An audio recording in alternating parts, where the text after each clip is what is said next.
السلام عليكم ورحمة الله تعالى وبركاته. أعزائنا المشاهدين، بارك الله فيكم.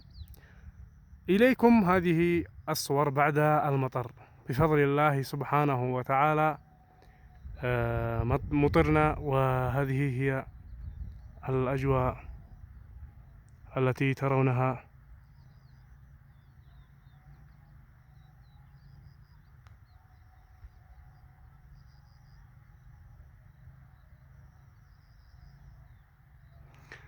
طبعا هذه هي القطع ممتلئة بالماء.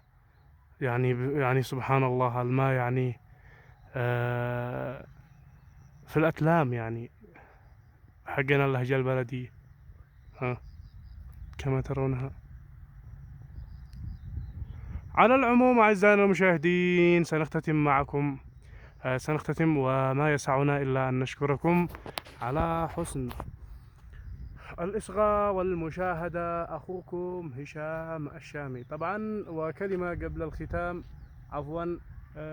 لا زالت السحب متواجدة ولا زال الخير كثيرا بإذن الله سبحانه وتعالى، ونسأل من الله الثبات والتوفيق في الحال والمال.